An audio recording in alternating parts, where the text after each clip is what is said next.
Greetings and welcome to another edition of Montpelier Connection. I'm State Representative Mike Mrowicki, and today we're having a special program based on a single issue. We've done this in the past where we've talked about the opioid addiction problem in Vermont. Today's program is about education reform and Act 46, the law that mandates consolidation of districts. Act 46 was passed by the legislature in 2015 in response to the dynamic that's all across Vermont of falling student enrollment and rising education property taxes. We know this is a concern. We know we need to do something.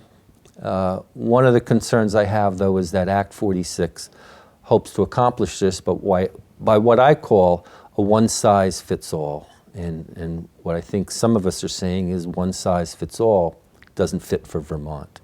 I'll admit my bias to start. I did not vote for Act 46 for just that reason.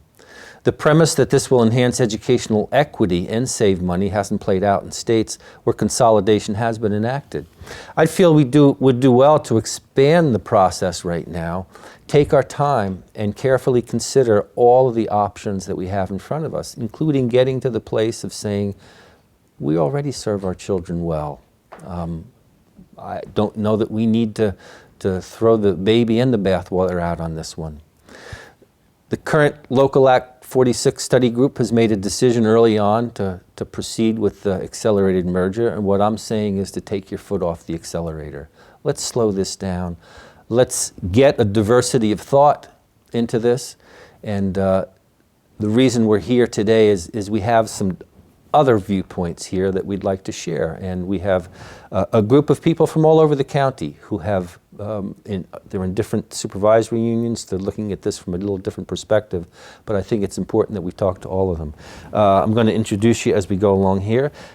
Dan MacArthur of Marlboro, Rick Gordon from Westminster School Board and also from the Compass School, Kristina Naylor from Dummerston and Dummerston School Board, and Mike Hebert, who's also one of my colleagues in the House of Representatives, but also a longtime member of the Vernon School Board and the High School Board. Welcome. Thank you for taking the time. And once again, thanks to BCTV for bringing an issue like this front and center. I wonder if we could just go around a little bit and take a few minutes to talk about why you're involved with the school systems and your perspective on what's happening here with Act 46. Well, I am Dan MacArthur. I'm from Marlboro. I have been on and off on the school board there for almost 40 years. I went to the Marlboro Elementary School. My children went there, and my grandchildren currently go there. I am, as a member of the school board right now, Marlboro is trying to figure out what's the best way for Marlboro to go. As all of you know, Marlboro is a member of the Windham Central Supervisory Union, not part of the Brattleboro system, but this may be an opportunity for us to look outside of Windham Central, or it may be an opportunity for us to engage further within Windham Central, or possibly an opportunity for us to say, we do a pretty darn good job and we'd like to try to convince the state of that. So just an ongoing conversation, as with everyone else here. That's kind of the way we see it. Yeah, I mean, my involvement in education, I have a doctorate in education, so I've studied this for a long time. And my reason I'm in education is concerned with getting every single child educated well. I think the non-graduation rate and dropout rate in America is distressing. I sympathize greatly with the marginalized kids who just don't seem to fit. And I think, in general, my feeling looking at education over the course of history is one thing we know is reform tends not to work. And top-down wholesale solutions tend not to reach a diversity of kids. And so Act 46 is kind of running directly in the face of what we know about individualizing learning environments around individual kid needs and honoring teachers as professionals in exercising their best judgment to work with individual kids and communities. Yeah. Now you're on the school board in Westminster and part of Compass. Yeah, which was started as an effort to be a public alternative 17 years ago, and that didn't work through the school board bureaucracy, and we started a school still to serve kids who weren't succeeding elsewhere and have done pretty well with that over time. And what's your free and reduced rate at Compass now? It's like 50 or 60%, so very comparable to the public schools. Kristina, thanks for coming. Thank you. I'm a newcomer to the Dummerston School Board. I joined first the Act 46 Study Committee because I have a background in business. I've been through 6 or 7 mergers in my business life before, and I also have a degree in education and classroom experience, so it seemed like a good combination and a good fit, and really joined the Act 46 Committee in hoping that I could find a good vision for my town and work with my town. I joined the school board, my children in 6th and 7th grade, and a friend told me, wait to join the school board, you'll have plenty of time to make enemies later. So I have followed that good advice now that my children are in the home stretch, and really probably will not be affected at Dummerston School by Act 46. I really want to give back to my town and make sure that other families have the same opportunity that my children did. Well, I'm Mike Hebert. I'm also in the legislature, as Mike said, but I'm here more as the Vernon School Board Chair. I've been on the Vernon School Board since 1985. But before that, I was on the Warren School Board. Been on the high school board for 12 years. I was on the Vermont School Board Association Board of Directors for a number of years, and also on the WSCSU board. So I've had a great interest in education for a good number of years. Not as many as you, but certainly a good number. But the uniqueness of Vernon's situation gave us pause when we started going into the Act 46 study group situation, and we specifically said, will Vernon be able to keep its unique situation with school choice? And as you know, Mike, I every day would ask the committee up there, are we going to keep school choice? Yes, we're putting Section 4 in to keep school choice. What does school choice mean in Vernon? It's a special situation, so could you explain that? It's a very unique situation. Back when they wanted to do the Union High School, in 1965? 50s. It was in the 50s. They wanted Vernon to join, and Vernon's high school of record actually was Northfield Mount Hermon. Many, many kids from Vernon went there, but they also went to Brattleboro High School. So it was agreed in the charter that we would maintain school choice. So our uniqueness is we're the only school that belongs to a high school union that maintains school choice. We participate, and we also send kids other places. Then twice in statute, we were provided with school choice again, I think 96 and 2007, something like that. I don't remember the exact dates. So we are very, very unique with our situation. And what it means to Vernon is it fits our board, at least our board's philosophical standing on education, and it fits, I think, the town. We believe that we should be sending our children to whatever school best suits their needs. Spending $17,000 to educate a kid who doesn't fit in his environment or her environment is wasted dollars. And I really appreciate Rick's school because we've had kids from Vernon who really were not succeeding in life. I mean, life for them was going to be a disaster. And because we've been able to, or their family has been able to avail themselves of the Compass School, I've seen dramatic changes in these kids. I mean, they've gone from being introverted or acting out, I mean, extremes on both ends, to being good students and solid citizens. And you look and go, well, you know what? Maybe that is a good expenditure of our dollars, and maybe that's the direction we should be heading. And that's why Section 4 in the bill, in Act 46, specifies no school needs to give up school choice unless it desires to. And that's where the problems are coming in. Now, was your this is an open question because you deal with school choice and you do too. We do as well. Was your understanding that school choice would be maintained through Act 46? Absolutely. Yeah. Unequivocally. Yeah.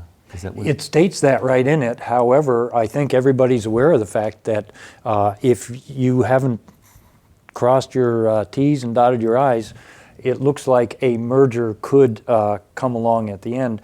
Not only that, but it looks like you might be able to maintain school choice, but you'd lose small school grants. You might lose all kinds of other supports that you're currently relying on, which means, do you go to your voters and say, well, we've decided to keep choice, but it's going to cost you another, $600 per kid per year? That seems like a harsh thing to say.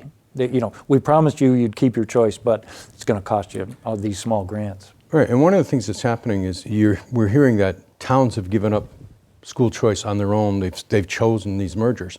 Well, some of those towns, like Elmore, they did the merger, and when it was completed, they went, what do you mean we don't have school choice? As soon as our kids are done with the school, the kids following on from elementary school no longer have school choice, which took them quite by surprise.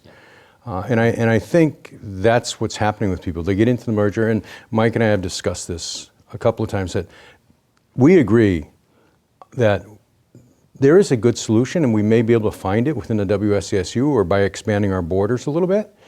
But certainly we should take all the time available to us to do it. This accelerated is ill-advised.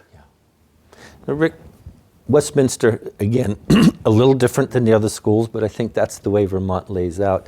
Could you describe how school choice or what the elementary school is like? So we're a K-8 district. We have K-6 that we deliver through the buildings we own, and then 7-8 is choice in our district. And we are similar to Grafton and Athens in that regard. And apparently there's only 2 other districts in the state up in the Northeast Kingdom that match us. Mm-hmm. And so my understanding of Act 46, it allows you to find similar districts that supposedly has efficiencies at different ends of the states. But then I think the surprise maybe to the legislature was when the State Board of Education ruled you couldn't have choice and non-choice districts in the same merged district. And so it seems like the logical solution in Windham Northeast is to say, keep choice in these schools, don't have choice in these schools, and just merge and work like a supervisory union. Is now similar issue in Wethersfield, Perkinsville, and Windsor, I believe. Somewhat similar issue in Southeast. That it seems logical enough that if you could have choice and non-choice together, then talking about merging would be an easy discussion. Again, whether merging makes sense is another question. But because that ruling was made by the state board, it's putting all these districts sort of pitting us against each other, like who wins? Is the choice ones versus the non-choice ones, instead of working together with our neighboring towns we've always worked pretty well with. Yeah. There are towns, and I think Underhill is one of them, where they were in the process, been in this process for I think 4 years. They took 3 different votes looking at an RED, the Regional Educational District. So when Act 46 came along, they were all ready, and there were other schools lined up and ready for this. And I think that's what the accelerated merger was for, was to allow these schools who had been working on this for years to step right in. Not sure where the push for an accelerated merger comes here, because this is new. And I know from talks I had in the State House last week, it's not coming from the State Board of Education. It's not coming from the Agency of Education, because I was asked, why the push now for accelerated merger? Does anybody here see any benefits to the accelerated merger right now? Or is the consensus here to slow down? Well, I mean, there seems to be incentive reasons to do it. That seems to be the only motivating reason, is that the so-called tax incentives and the small schools grant in the first year is sort of, they put the pressure on saying decide quickly or you're going to lose these opportunities. I must point out that the incentives, the Secretary of Education has made pretty clear, at least to me, that these are not rebates or breaks to people. Exactly. What she's calling them is offsets to transition costs. And so if voters think... there's a cliff down the road. Yeah, so if people think in Brattleboro, like, oh great, we're going to get these 10-cent incentives this year, who wants to race to have increased transition costs? So if that's really true, that's going to be this pretty excessive cost, which I'm not clear where the costs are, but if she's saying there's these costs involved, then let's not race into higher expenditures that are going to require state revenues to offset. Right. It's not going to go into the taxpayers' pockets. I think that's what people see, though. It's problematic because I know at our SU, they have been given spreadsheets showing tax rates going down by 10 cents, 8 cents, 6, 4, 2. And so that information is going to voters, it's going to study committee members, it's still going to voters and study committee members, so people believe that it is going back to voters, even though Donna Russo, Savage, they've all been very clear that you're not going to see that money in the tax base, so they're getting paid twice in their mind. So in some communities, there is a big push. I've talked to some, not in Dummerston, but other community members of the SU have been very interested in getting the tax breaks for their citizens without really understanding that money is not going to be in their pockets. It is not a tax break. So. And I think Act 46, putting those incentives in the bill was a great mistake, because it took the focus off where it should be. The focus should be how we improve equity in education among our children, not the potential of saving a dime, which is just an illusion. If you look how that actually works, that money comes out of the ed fund. So if the money comes out of the ed fund, the yield goes down. When the yield goes down, everyone's local share goes up. Right. So if you've got the dime coming, your local share is going up, that's going to quickly evaporate. So I do think it was a mistake to put them in there, and it did alter the focus of what we should be looking at. And I think that's part of why this accelerated seems so wonderful, and let's get it done, we'll get a dime. And all of those forms that you've seen and those calculations, it's linear. It's just a straight dime. It doesn't take into consideration current use. It doesn't take into consideration income sensitivity. There's so many other factors. It doesn't take an equalization that, as you know, when you get your when you're done with town meeting, you're going, what's our tax rate? Yeah. Oh, we don't know until we get everything equalized. Right, yeah. This is the same thing. Only what I'm afraid of is it may be on steroids, because everyone's saying, oh, we love this dime, and they're not going to get a dime. And one of the consequences of that is Mike and I are getting a lot of phone calls, like, you have to change this. And that's another thing. Mike and I have had discussions for the slowdown, in support of the slowdown. Both of us voted against Act 46, and I think for the same reasons. But the slowdown process also is, we know there are going to be monumental changes to this bill next year. There is such an outcry throughout the state of the apparent unfairness of what's happened on this one-size-fits-all model, that even representatives that voted for the bill, representatives that are sitting on the Ed Committee, are now saying, gee, we have to take a serious look at A, B, C, D, whatever the particular item is, and they're going to take a serious look at that and say, we might want to alter that. Well, I don't want to have our supervisory union get in a situation where we've locked ourselves into this model and suddenly there were better opportunities if we had waited. Yeah, and my understanding is, if we move ahead with this, there are not really options for pulling out. There's no off-ramp. Yeah. Well, No off-ramp. Mike, I'm struck by the fact that we're sitting here. I think probably southern Vermont is uncharacteristic in that there's so many right here. There is Vernon with a unique situation, Westminster with a similar, not as unique situation, and Marlboro, which has K through 8 at our own school, and then school choice for 9 through 12 is not being a part of a high school union. How are these three districts supposed to find someone with which to merge and not be 1,000 miles away? I mean, they say, yes, you can do that, but it doesn't seem to make any sense. Would they accept Marlboro merging with Westminster, even though we're not exactly the same, as the best we're going to get? And I would like to see Act 46 really address that situation. Could there be mergers that weren't identical that would allow neighboring towns who have a similar approach to education to talk to each other about these kind of things? Well, I'm going to be asking my board tonight if I can go. You're having a meeting on the 23rd, I believe it is. That's the, yes. CSU, and Dover's going to be there. And actually, when you look at joining a like district, our like district is Dover. So I'm going to ask my board tonight for permission to go and discuss possibilities there, and see if there is any way. But geographically, it's tough. I mean, you'd be talking about a widely scattered district, and I don't see where that provides any type of incentive or any type of efficiency. So it would be problematic. But isn't this, it's funny, we spent now 15 minutes, we're talking about money here. Mm-hmm. We haven't talked about once, what's the advantage of merging? Yeah. And again, I'm not totally against merging in a big, huge district in a state where there's more choices. I mean, I've come from bigger states. I don't think a 3,000 kid district's a mega district. That's a small high school in a lot of the country. But I don't see what the advantage of merging is. We've already at the SU level merged special ed and transportation, and supposedly had savings there. At least for Westminster, we're feeling like we're not getting benefits from that. We're spending the same on special ed. We have less special educators. We lost a bus route.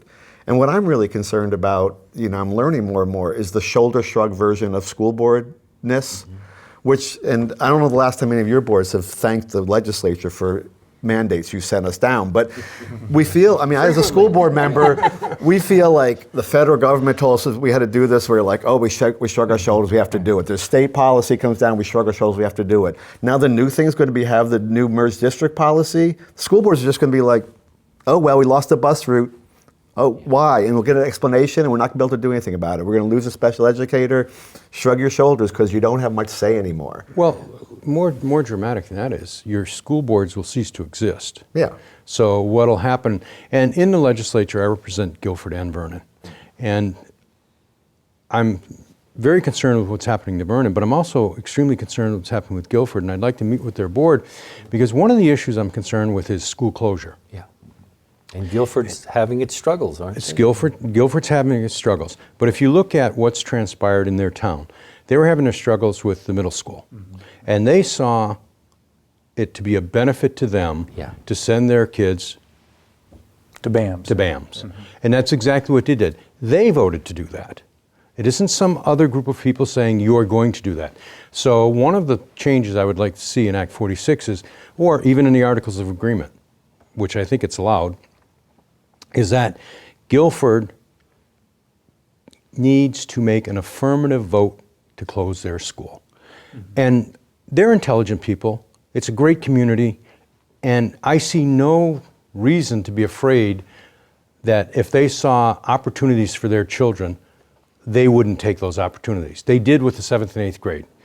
Their school is a central focus of their community. It's much more than just a school. And some group sitting outside saying, okay, we're going to allow you to vote on keeping your school open, but it's a non-binding vote, but we'll take it under consideration. Well, due consideration means nothing. All I have to say is, well, we looked at your vote, we appreciate it, but we're closing you anyway.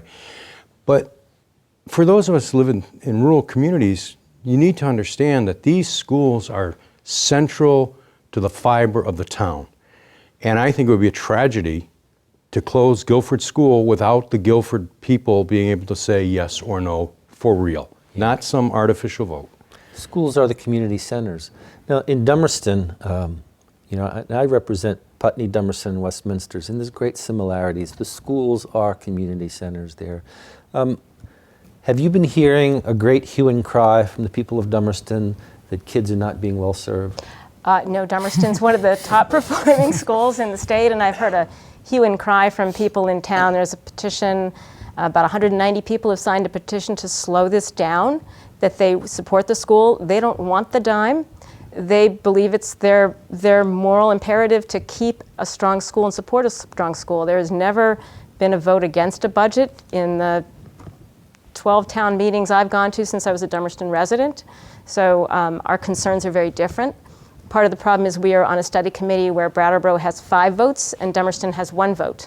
And so we have pushed very hard along with Guilford about school closure to try to have it be a unanimous vote on a board or a vote in a town before a school is closed. But the Brattleboro representatives want to be able to control the costs. And so it's been that balance of 5 Brattleboro reps to the 4 outlying towns and their concerns, which, up in Montpelier at the federal level, there's a House and a Senate so that small people have a voice in the Senate to overrule. But on the study committee, it's just a House. And it's all proportional by how many people are there. Much rather blame if it's just the Senate. We like to blame the Senate. But that's not to the study committee. That'll be the new, that's And by that will law, be- that's the new boards. And again, in our districts, Bellows Falls, Rockham's a similar thing where the central district outnumbers the outlying districts numerically right from the get-go. Right. So there's, they can just vote. The big number will tell the small number what But to do. see, theoretically. again though, what did you say? They're looking to control the cost. And the focus is on the wrong spot. Cost is important, but the quality of the product we provide is more important. And I don't think one group within the merger should have the power to change the dynamic for everyone else. Yeah. It's not clear where the cost savings are. If you take the first No, district that that's true. merged, Essex Westford, the state was so proud of that and they publicized it widely. And what was reported was it would save $1 million over 5 years. First of all, that's $200,000 a year. It's not $1 million. Out of what Out of a size budget? $63 million budget. Yeah. It's a rounding error. It's less than 1/3 of 1%. that was in the ideal case. That's what the state was saying. In the best case, it's going to save that much. And again, us on school boards could tell you where that's going to get eaten up. Yeah.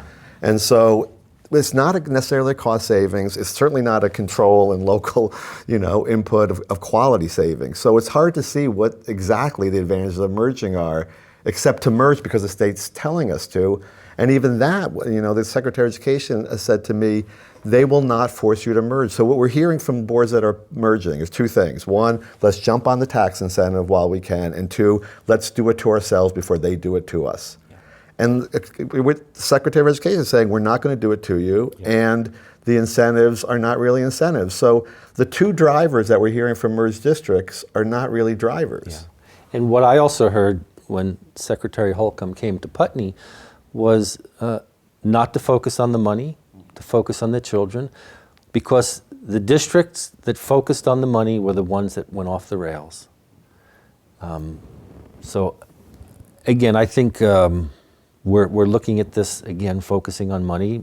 The next question I wanted to put out there is, and I started with Kristina, there's a sense that our schools are doing well. There's a sense that our county, these districts are serving their well for the most part.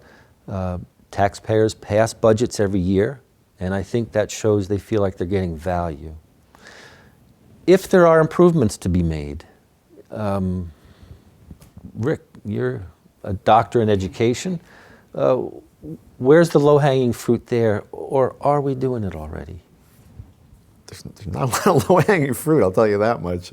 I mean, I think, if we talk about educating every child, I think it's what our schools generally do well. I mean, I can't speak to every school here, but I think that's what we're trying to do. I think what probably gets in the way, again, of doing that well are a variety of mandates of how we use time and what's required of us. And so, I mean, a simple one, I'm a history, social studies kind of teacher. So, at the elementary level, the testing in reading and math has made it such that we don't really teach science and social studies as much in elementary schools.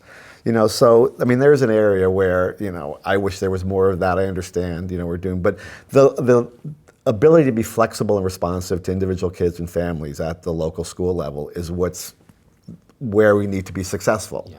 So merging is not increasing flexibility and responsiveness. It's going to increase homogeneity and following, the generic way of approaching things instead of the specific needs of those kids in that community. Yeah. Being involved in early education, one of the things I'm aware of is the just blossoming research that's coming out on brain development, especially the first 5 years. And Adele Diamond is somebody who has done work in this country. Now she works at University of Vancouver, I think, in BC.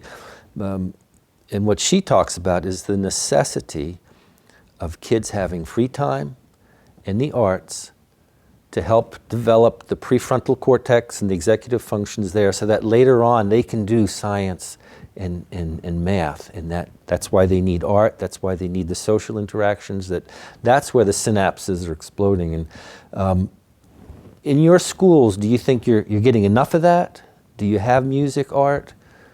Is that the place where we need to go?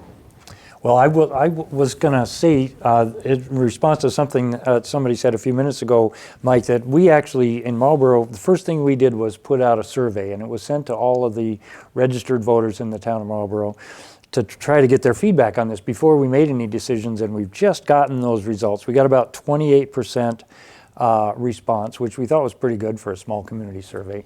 And reading through the comments was maybe some of the more interesting things.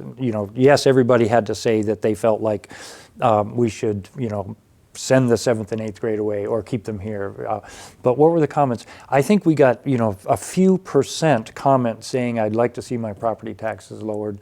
And, 90 or more percent saying, we're most worried that we'll lose some of the quality of education that we have always supported, never turned down a budget proposal, sometimes added to that budget proposal at town meeting.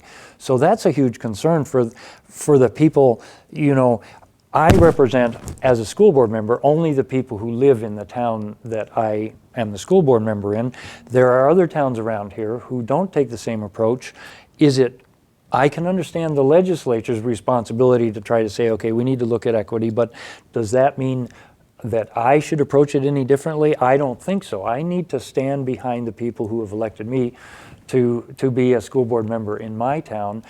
How does that become more equitable? Yes, we have music, we have Spanish, but I really think that those can't be taken away from students who are currently getting them. That doesn't seem equitable in any way to me. So I don't know how to go about saying to other towns, you do need to start doing. There's mandated that you have music and art and phys ed, and some towns still don't have those. But that's not my role as a board member from Marlboro. Those types of things are some of the first things to be cut because they seem so simple and easy. But if you come to Vernon School, and I know many of you have, Vernon School is alive with art. I mean, we are really well known for our art, our music program. I know there are people in Brattleboro who would love to be able to choose Vernon to send their children to so they could take advantage of the arts that are there. Just as there are people in Vernon that would like to send their children to Brattleboro to take advantage of foreign language. And again, that's another reason I'm a proponent of school choice. I mean, if you look at the alternative under the new model, okay, we're going to have equity. Therefore, the kids in Vernon are somehow going to have foreign language. Well, how is that going to occur? Are we going to hire a teacher to teach foreign language, or are we going to start taking the children that Rick wants to take French, or he wants to take Spanish? Okay, you are now a Brattleboro student. You're no longer a Vernon student. You're going to Brattleboro on the bus. I mean, we haven't discussed how those things are going to play out. We hear about the equity issues and how we're going to have equity and things, but in the study committee, we have not addressed how that would actually take place and how would you achieve that. My fear is that equity would be at the expense of, well, I know you have art, but we don't. Therefore, maybe we should just cut back on that. That's my greatest fear, because as we did here, it always turns back to the cost. And I do think if you give a valuable product to the taxpayers, they recognize it. You may have to explain it, you may have to explain why we want to do these things, but they recognize it. And they'll support it. And then if it proves not to pan out, Yep. you roll it back. The reason I mention that is it's one of the arguments for consolidation, is that this would then make these options easier. But again, I haven't heard how that happens, and I haven't heard the balance of we're going to cut costs and increase services. And there's another piece of this that I haven't gotten a good answer yet, because I'm hearing from the same people that this Act 46 is going to lower property taxes and it's going to enhance education because the money is going to be reinvested. I don't know how you can do both things. I don't know how you cut costs and increase your spending. And I've been asking these questions in Montpelier and I still haven't gotten an answer. So until we get those answers here locally, again, I'm just saying, we may end up in the same place, but let's slow this down. I think from the study committee, we've had a lot of discussions way back about what is equity, and I think every person had a different vision of equity.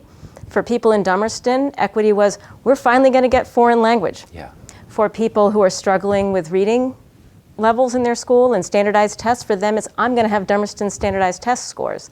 And so until we've identified what equity is for our shared future union and identified the costs and how that's going to occur, it's hard to get on board with voting for something without really knowing what we got to give up and what we're going to get for that. Are we going to give up some seasoned teachers in Dummerston and send them other places? Okay, that might be a way to do it, but we really have to have a conversation about what equity is and how we as a supervisor union would address it. That's a great point.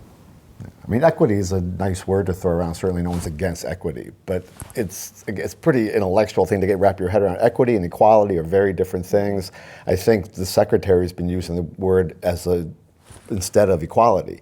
And the example she gives is, basically offering more courses at the middle school level is the example she's always used, that the school with more courses is better than the school with less courses. But again, the quality of what's being offered, how it responds to individual needs. Equity means to be able to give each person the best opportunities for their needs to be met. So just because we give foreign language everywhere, it doesn't mean it's equitable even. It may not be at all what fits kids. You know, the arts and music, for example, may work for certain kids and be a much more equitable way to help that kid's development than offering everybody the foreign language program they have to take or they have to have in their school. And that's, again, at the community level, people are making those decisions and have made those decisions in a way that hopefully best serves their community. Is it equal everywhere? Is it the same? No, but the same doesn't mean you have quality or equity or are meeting the needs of the kids in your community. Yeah. Another example might be Putney has done a great job right now incorporating farm to table in our how we feed our kids, to get away from the traditional food service and bringing as much local produce to the table, including a garden on site where the kids, you know, the old saying is kids will eat what they grow, and they are. So that made a wholesale change, and they're doing it in a way that seems sustainable. Is that going to be emulated by the other districts, or does that go away because it looked at? Now, Dan, I wanted to ask you, you're from the part of the Windham Central Supervisory Union. You've started to go through this process as a supervisory union in a little different way. Could you share how your work with Steve Dale has started and what's transpired from there? Because it has been a slower process to start to examine options. Steve Dale, so the way I thought study committees worked, and this is just because of my own individual experience, was Windham Central Supervisory Union hired Steve Dale as a consultant. He's one of the people provided by Act 46 to go to supervisory unions and work with them. He has been meeting with all of the districts within WCSU to try to come up with what their best alternatives is. And I got to say, I would like to give him a shout out because he's been really good at not saying, I'm here to consolidate WCSU. He's here to say, I'm here to work with each individual town. In fact, he's Skyping in with Marlboro tonight to say, you are different. You don't have any exact partners there. Let's investigate your possibilities. And we have a series of questions for him, many of which have to do with, can we talk to Dummerston? Can we, without becoming, you can only join one study committee, but you can be a conversant in other ones. So I have to say, he's been good at not saying, I have a tunnel vision here for you folks, but I'm here to make this work for you. And part of the reason why I think is because within Windham Central, there are plenty of curmudgeonly districts who are not going to fall easily into getting railroaded. But and there are other districts that don't have any natural partners. A lot of different reasons too. But there's a case I think where so far anyway, the Act 46 consultant with the study committee is working reasonably well. Yeah. So you've started to lay out the options and. Instead of saying, let's jump right in the accelerated process and forgo others. Well, I think what's significantly different between your study committee and our study committee is that the boards, you seem to feel your boards are engaged in the process. Mm-hmm.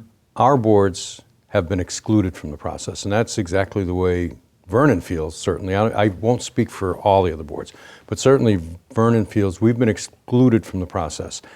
Right from the beginning, once the study committee was established, they assumed this autonomy and will not really meet with boards. I've asked, why doesn't the chair of the study committee meet with Vernon and tell us what the problem is, or listen to us as far as what our issues are? Because we still represent the town. We still represent our children. And we are being somewhat excluded. And I think your process is far more open and probably far more beneficial because we are on a path that someone else has chosen for us. Now, let me jump back a bit and make sure I'm using the correct terminology. I don't think I am, because WCSU has this consultant, but it is not yet a study committee. right. Okay. We are just in the exploratory phase. So this is the first grant, the $5,000 phase to explore. So, if I left the wrong impression, I apologize for that. I understood it, but maybe other people didn't. And I We, think what we you are did not was, a study committee. We Right. are You exploratory. are what we assumed we were getting. that's right. I think When it was explained to my board back in August, we specifically said, well, we don't want to do the accelerated. We're interested in looking at all of the options. Having said that, we will vote to have the study committee formed to look at all the options. It was a 4-to-1 vote.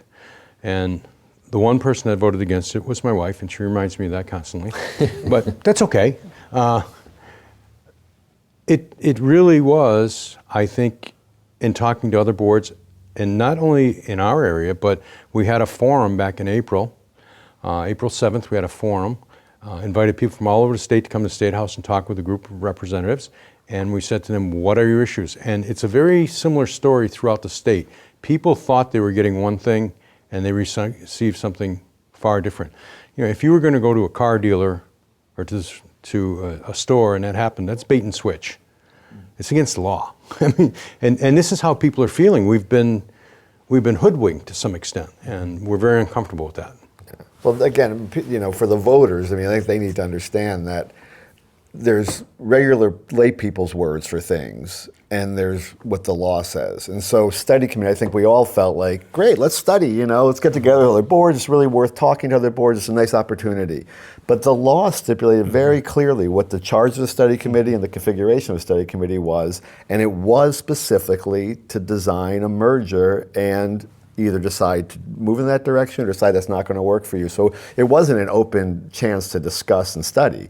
It was very specific in the law what it said, and that often is the case. I mean, I know it's the case with the average per pupil spending. I mean, it took me years to realize the per pupil statewide average has nothing to do with the per pupil cost of educating a child, which most people in our town, every year at town meeting, someone asks, how come the, you know, it says here it's $12,000, but you average a number of kids into the money and it's like $20,000. And so there's, you know, people need to understand that we are on boards and study committees are following mandated policies, and they're not what normal lay people would think is the way maybe common sense would dictate. Yeah, I think more accurately it could have been named the merger committee. Now you're again in another supervisory union.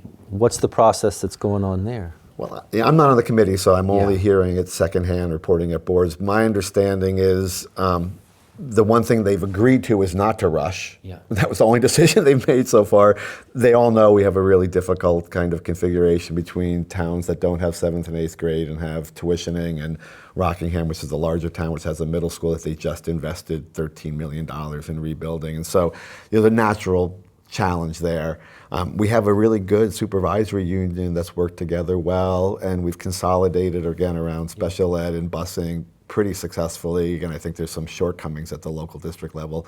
So I think that's the one thing to decide is not to rush into it. Again, they have a consultant through the state.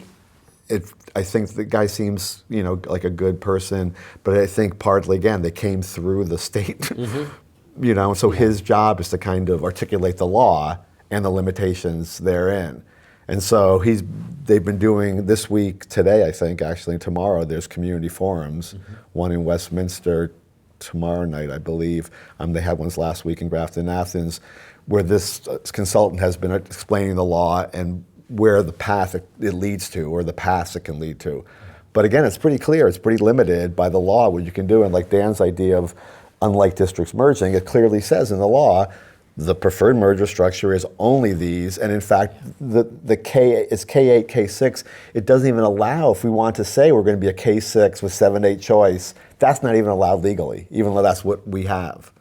And so it specifically says you can't continue to be what you guys have been in Westminster, Grafton, Athens, and presumably that Northeast Kingdom towns too. Now, is your understanding as well that there's no need to rush because 2018 is really the year where the rubber is supposed to hit the road. So that's 2 years from now. Is that your understanding? It's my understanding. And Rick, to your point of what the law says, it doesn't require, once you formed a study committee, that you have to merge. It says you choose which options you want to take, and there are a variety of options available to you, or take no action whatsoever. So I think for those of us that are uncomfortable with what's transpired, we'd like to look at all of those options, and I think that's where the... And taking no action, the law it does seem to be relatively clear. You can taking no action means you have to explain that you thought carefully about it, and the efficiencies and the quality you're offering are best met through the configuration you currently have, or a modification of that merging is not necessarily a better option. And again, supposedly that's acceptable, but that's not what you're hearing from boards that are merging, feeling they're pressured to do it right now or else.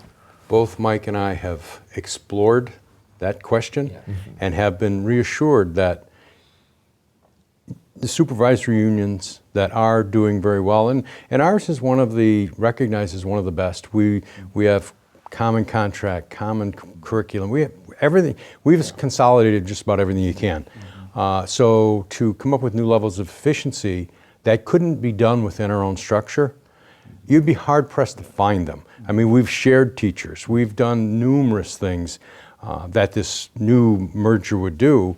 The only thing that we haven't done is eliminated our school boards and turned our property over to someone else. Yeah. Well, I tell you, and that is a huge concern. I know in Vernon, to say you no longer own your school, and say, well, what do you mean? We spent millions of dollars on that school. What do you mean it's not our school? So came up at the Dummerston town meeting where Reed Miller stood up, and he said, you know, we built this school ourselves, and we're supposed to just walk over and hand the keys and walk away. That's a tough one. And I think it shows the investment that people have in their schools, and that it's more than just a building. And I've always contended that the school board members, what do you get paid? $300? Does anybody get anything? I don't know. Most of us give it back. Yeah, absolutely. If you were to try to take that administrative time that it's going to cost to hire somebody else to do that, we're not particularly good, but we do it, and we get it done at the end of the day. Who's going to do that kind of work, or add those numbers up around the state? I don't know where that money's supposed to come from. I also think that the Picus-Oden report, which I believe was funded by the legislature, so a shout out to the legislature for doing something to help education and kind of helps districts have a benchmark to look at how they could improve their costs. And I think the low-hanging fruit from Picus-Oden, which is one study and one perspective, was special ed and transportation. So those have just been consolidated. So those are the big money items on Picus-Oden that have already been consolidated.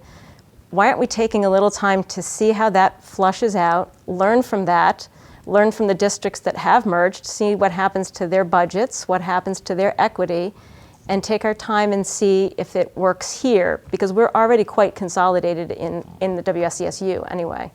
I think that goes back to a conversation I had with Senator Mark McDonald of Orange County, where he talked about bringing legislation forward next year that recognizes some of the things we're talking about, including we've done all our work, we've concluded this is the best way to serve our children.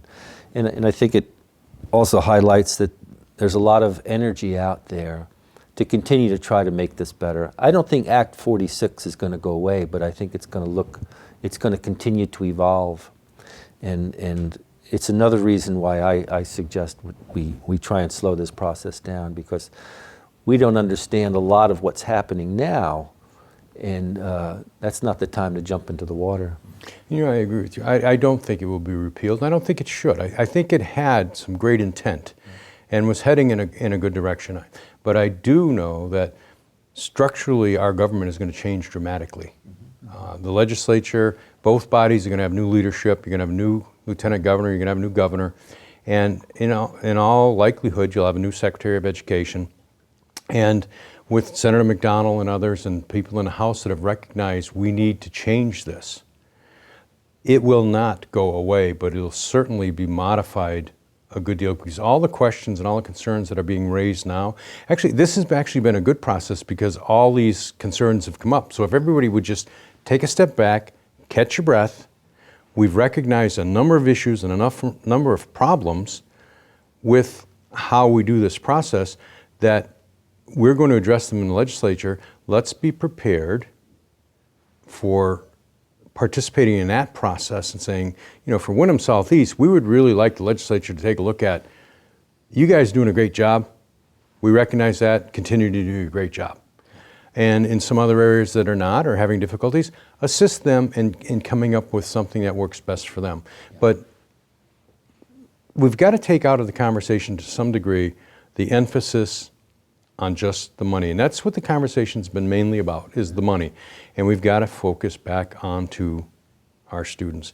And even as I said, the Ed Committee recognizes that. Members in the Ed Committee are now saying, yeah, we've got to take a serious look at these things. Yeah. Well, it's a little selfish of me to say this, but what I like to use as an illustration is that the students of today are going to be taking our blood pressure tomorrow. And I want them to be able to do it as accurately as possible. So we all have a stake in this. Our kids are our future, and I feel like that's where the focus has to stay. We've only got a few minutes left. I wonder if we can take a little time for each of us to share a little bit about where they're at now, where they hope to get, and maybe we can pick up this conversation at a future time. Dan, you want to start? Well, I am actually on the chair of the Act 46 committee of the Marlboro School Board. We wrote down a list last week of potential nearby districts with whom we might enter into conversations if it weren't for the single study committee mandate, using the advisable, I think is what it's called. You guys will understand that. And so we would like to explore being advisables with SESU, with Dover and Wardsboro, because they're part of our supervisory union, but we don't necessarily want to form a study committee because that's a legally binding document. Vernon, can I ask the two of you, would you accept us should we decide tonight to approach other districts to say, how about let's talk about ways in which our education of our kids could be improved by talking with Brattleboro Union High School. We've gone there for those 50 years since the 50s. Most of our kids have gone there. We've never had a single voice in the educational opportunities there because we're not part of it. Why not instigate that conversation? So we're just trying to, if anything, diversify the numbers of things that we talk about, possibilities that we talk about. Rather than narrowing them down, we're trying to go outwards with it. Well, I think we'd love to have you. Okay, well, we'll accept that as a... The more we spread it out, the more you dilute the centralization of power, because the outliers have more power. So I'm talking about educational fairness and equity here, not dilution of power. But that's how you achieve that. You don't have one central body making the decisions. No, I know that. I understand that. Rick? Yeah, I mean, I've always been about trying to provide more flexible, responsive learning environments. Education, I think healthcare are two areas where single monolith solutions don't work because all of our individual needs are different, and kids are different, and they're becoming more so. And so what I'm looking for is how we can be the most responsive and flexible system we can have.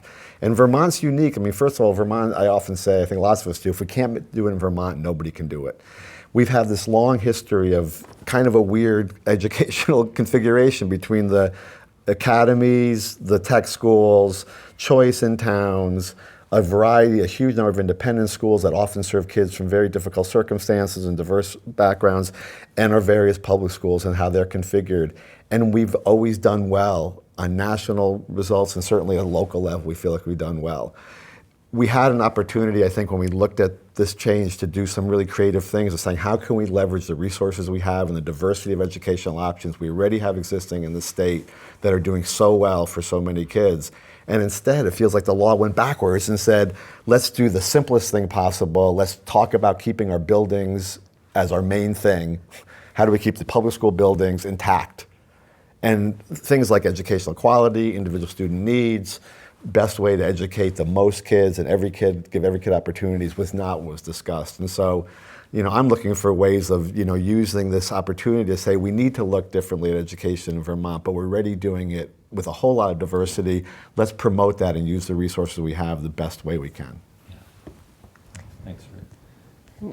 In response to your generous offer, Dummerston's kind of spoken for the moment. We'll see what happens by the time this airs. But I think speaking for Dummerston, I think Dummerston really needs to go back as a community and figure out what their vision is for their school, because this is an opportunity to really rethink things and find a better way to do things potentially. And I really think there could be some really great lemonade coming out of the lemons of Act 46. So assuming that we live to date some other people along the way and we're not in a marriage without end, I think it would really behoove us to find partners. We share a border. There's a lot of children that could attend the Marlboro School. It's a lot closer than getting them to Dummerston School. We have different sort of philosophies that might be really complementary. So yes, I think that would, but I agree with Rick. It's time to sit down and think about it and look at systems that work. Look at Finland. They decentralized. They put things at the municipal level. People are very flexible in Finland. They have the best schools in the world. And Vermont seems to be doing the opposite of that. And we're taking what we do that is in the Finnish model and going 180 degrees, which it's baffling to me when we do what West Virginia and Maine have already found was not a great way to bring equity or cost savings to the taxpayer. Yeah. And I'm glad you mentioned Finland, because I think one of the things that they, within their so-called structure, they leave lots of times for kids to get outside. Very much so. And have free space and free time, I think almost every hour during the school day. And Very strong pre-K. yeah, and they've got some of the best outcomes in the world. Yeah, so thank you. Well, as you know, it's no secret, Vernon has withdrawn from the Act 46 Study Committee in Brattleboro, in our supervisory union. So that creates some issues that we can and can't talk about. We have potential litigation. We have sought legal counsel. Right now we're waiting for a determination from the Agency of Education as to whether we can withdraw or what the ramifications are withdrawing from the group happen to be. One of the reasons we have withdrawn is we don't think the outlying towns should be just advisable. If we're not necessary, let us out. Well, thank you, Mike. I think I'd like to look at that too, because there's a sense that this is being pushed on people by the state. And I'd like to dispel that right now. Any deadline of vote by June 30th is self-imposed. Because this committee has decided to go for the accelerated route, to the exclusion of looking at other options or taking their time like the other, it's their deadline that says June 30th. When I talk to people at the state level, they're asking me, what's the rush? We have until 2018. We've got another couple of years before there's a real state deadline. That's why I'm just suggesting people slow the pressure down. Let's move away from the accelerator and take our foot off that accelerator. Slow the process down. There are a lot of options, and the idea that this is going to save a few pennies is not so set in stone either. So I'm not sure what the rationale is, and it could be I just don't understand it. I mean, I'd also like to qualify about the nature of this program. Obviously, there's not a lot of support here for what's happening right now. There is a lot of support for our children.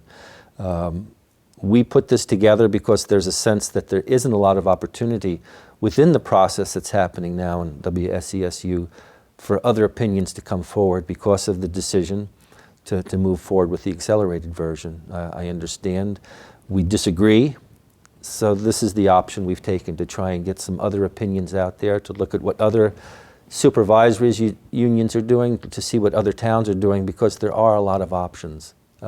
There's not just this one option, and I think, again, coming back to where we are with this, my suggestion is let's take our time.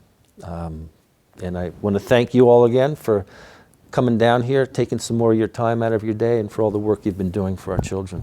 So. Well, thanks for elucidating that, Mike. I really appreciate that. Yeah. I haven't heard it said better, so that's great. Yes, that was excellent. Thank you. And So. you know I agree with you totally on that. You So. bet. Well, and thank you for having us on board. This was I nice. appreciate you all taking the time. And again, I want to thank the people here at BCTV, because they do a great job in trying to help disseminate the information, the ideas, the opinions that are coming out from a different and diverse group of people in our community, so we can share that word and have those conversations that make this and continue to make this the great community and state it is.